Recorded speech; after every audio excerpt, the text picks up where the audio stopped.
नमो नारायण। जय श्री कृष्णा। नमस्कार। आप सबका स्वागत है आपके अपने YouTube चैनल विकास मिश्रा भक्ति में, जहां हम सनातन धर्म की अमृतमयी कथाओं के माध्यम से अपने जीवन को पवित्र और सार्थक बनाते हैं।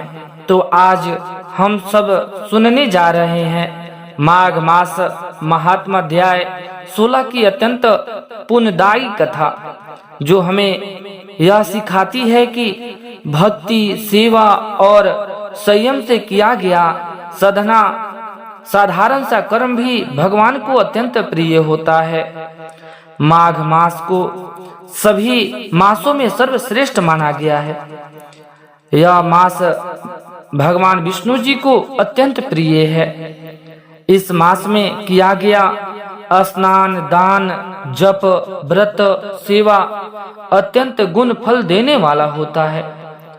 पुराणों में वर्णन आता है कि माघ मास में यदि श्रद्धा के साथ थोड़ा सा भी पुण्य कर्म किया जाए तो वह जन्म जन्मांतर के पापों को भस्म कर देता है।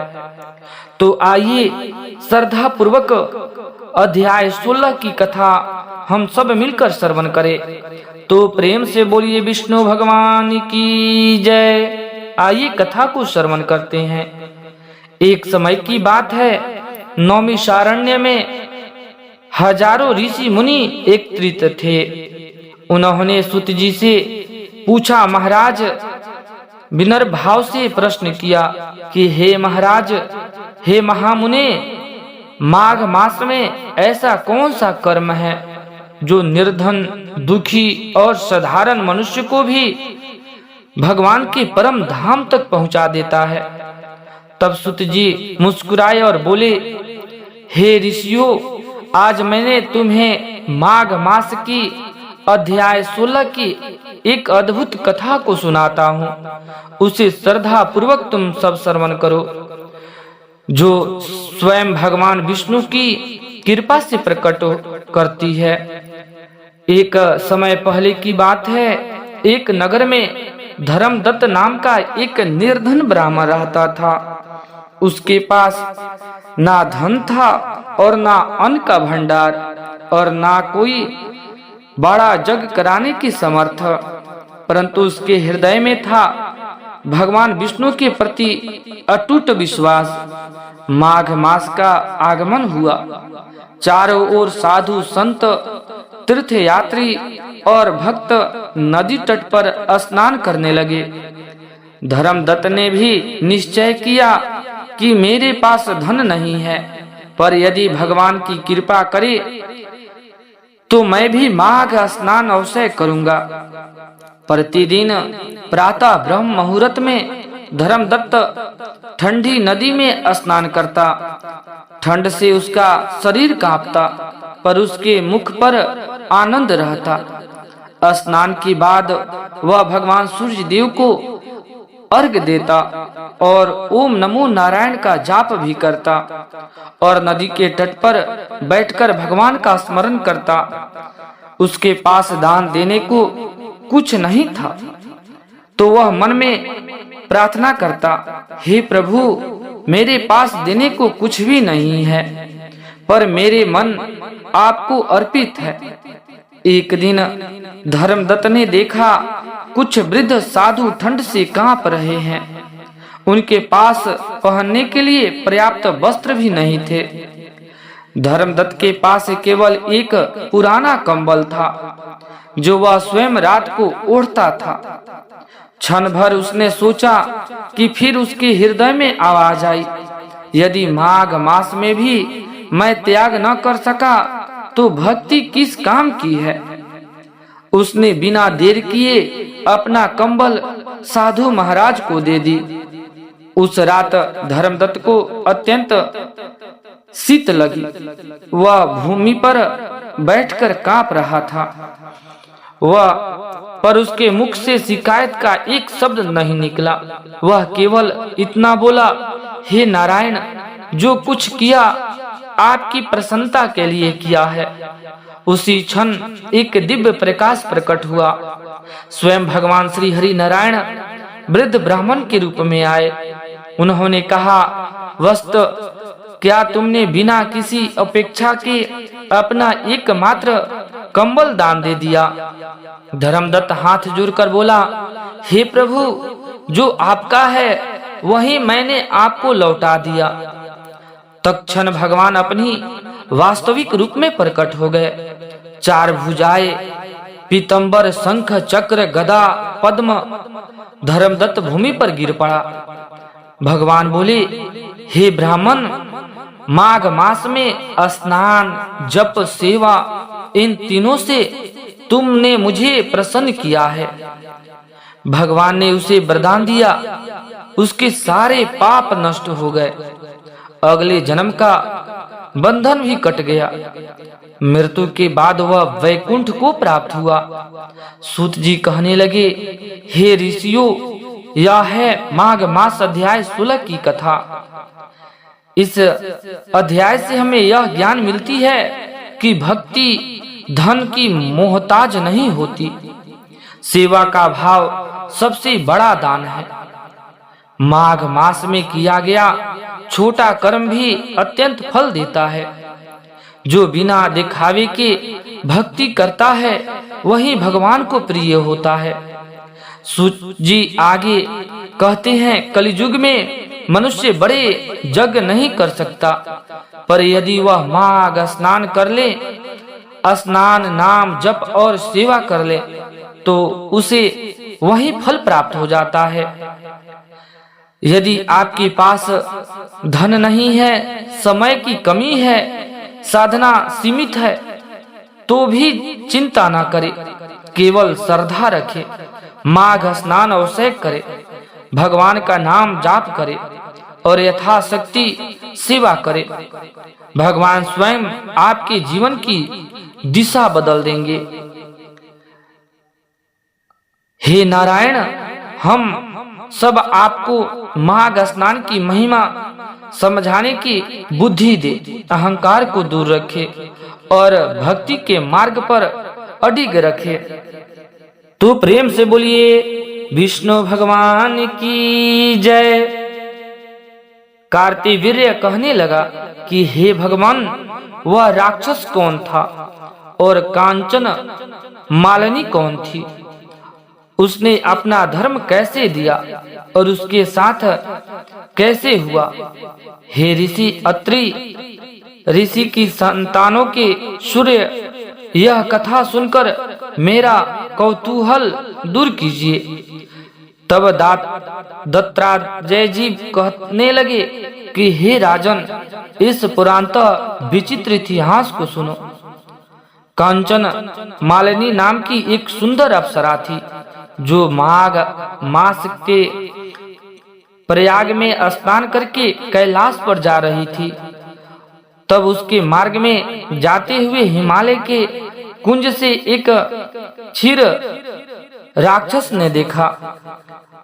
उस सोने जैसी तेज वाली, सुंदर कटी वाली, बड़े बड़े नेत्रों वाली, चंद्रमुखी, सुंदर केश और पिनपयोधार वाली सुंदर अप्सरा को देखकर उस राक्षस ने कहा कि हे सुंदरी, कमल नयनी, तुम कौन हो और कहाँ जा रही हो?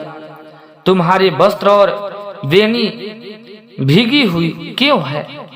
तुम आकाश मार्ग से कहाँ जाती हो और किस पुण्य के प्रताप से तुम्हारा शरीर ऐसा तेजस्वी और रूप ऐसी मनोहर है? तुम्हारे गीले वस्त्र से मेरा मस्तक पर गिरे हुए एक बूंद जल से मेरा क्रूर मन भी एकदम शांत प्राप्त हो गया है। इसका क्या कारण है? तुम बड़ी शीतलवती प्रतीत होती हो, इसका कारण मुझसे कहिए। अप्सरा ने कहा कि हे राक्षस, सुनो, मैं एक रूपिणी अप्सरा हूँ। मैं प्रयागराज में संगम में स्नान करके आ रही हूँ। इसी से मेरे वस्त्र भींगे हैं। अब कैलाश पर जा रही हूँ, जहाँ पर भगवान शिव जी निवास करते हैं। त्रिवेणी के जल से मेरी सब कुरूपता दूर हो गई, जिसके पुण्य से प्रभाव से मैं इतनी सुंदर और पार्वती जी के प्रिय सखी हूँ। जो आश्चर्य देने वाला उदाहरण मुझे ब्रह्मा जी ने कहा था सो सुनो। मैं कलिंग देश के राजा की वैश्या थी। रूप लज्जा और सुंदरता से अपूर्ण थी। मेरी सुंदरता पर सारा नगर मोहित था और मैंने अनेकों प्रकार के भोग भोगे। अनेक प्रकार के वस्त्र आभूषण की घर में कोई कमी नहीं थी। कोई कमी पुरुष आपस में स्पर्श ही मेरी मृत्यु की प्राप्ति हो गई। इस तरह उस नगर में बड़े सुंदरता से एवं व्यतीत किया और मैं वृद्धावस्था को प्राप्त हो गई। तब मेरे मन में विचार उत्पन्न हुआ कि मैंने अपनी सारी आयु पापों में ही व्यतीत कर दी। धर्म का कोई कार्य, दान, तप, जग आदि नहीं किया। शिव या माँ दुर्गा जी की आराधना नहीं की, ना कोई भगवान विष्णु का पूजा किया। इस प्रकार से अशांत चित्त मैंने एक ब्राह्मण की शरण ली जो वेदों का ज्ञाता और ब्रह्मनिष्ठ था। मैंने उसे पूछा कि मेरे उद्धार किस प्रकार हो सकता है। महाराज, साधु सज्जन अच्छे और बुरे सभी पर दया करते हैं, इसलिए मुझ दिन पर भी कृपा करके मुझे कीचड़ में डूबे हुए को पकड़कर उभारिए। क्षीर सागर क्या हंस को ही दूध देता है, बतख को नहीं। इस पर वह ब्राह्मण राजा के पुरोहित इन सब बातों को सुनकर मुझ पर दया करके कहने लगा कि तू ब्रह्मा के क्षेत्र प्रयाग में जाकर माघ मास में त्रिवेणी संगम में स्नान कर, परंतु मन में अशुभ क्रिया का विचार नहीं करना। पापों के नाश के लिए महर्षि ने तीर्थ स्थान के अधिक और कोई प्रायश्चित नहीं बतलाया। प्रयाग में स्नान करने से तुम अवश्य पवित्र होकर स्वर्ग को जाएगी। हे भागणी, पुराने समय में गौतम ऋषि की स्त्री को देखकर इंद्र ने काम के वशीभूत होकर कपट वेश में उसे भोग किया था।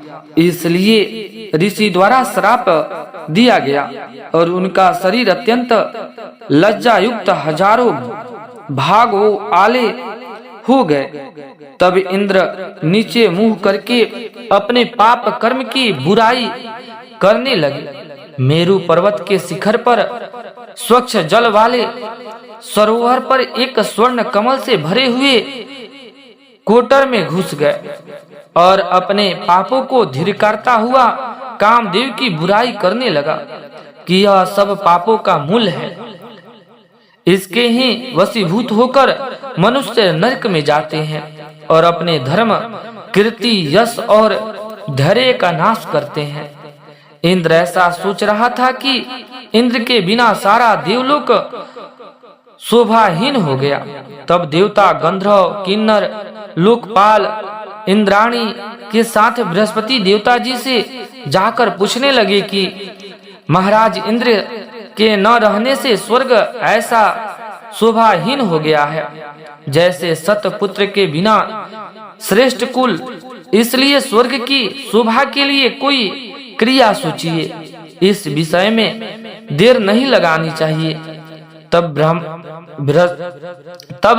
गुरु बृहस्पति जी ने कहने लगे कि इंद्र ने बिना सोचे विचारे जो कर्म किया है उनका फल भोग रहे हैं। सो वहां से मैं यह सब जानता हूँ कि गुरुजी ने सबको साथ लेकर स्वर्ण कमलों से युक्त बड़े सरोवर में इंद्र को दिया। देखा जिसका मुख मलिन और आंखें बंद थी। तब इंद्र ने बृहस्पति देवता को चरणों को पकड़कर कहा कि इस पाप के उद्धार करके आप मेरी रक्षा कीजिए। तब बृहस्पति देवता ने इंद्र से कहा कि प्रयाग में स्नान करने से ही तुम पाप मुक्त होगे।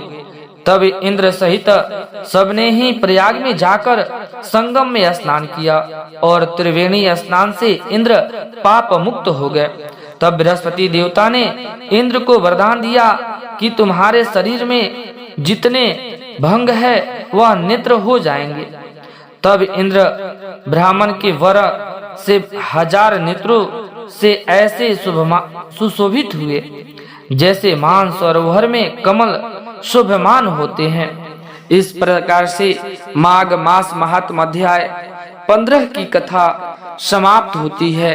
तो प्रेम से बोलिए लक्ष्मी नारायण भगवान की जय। इसी के साथ आज की पावन कथा यही पूर्ण होती है।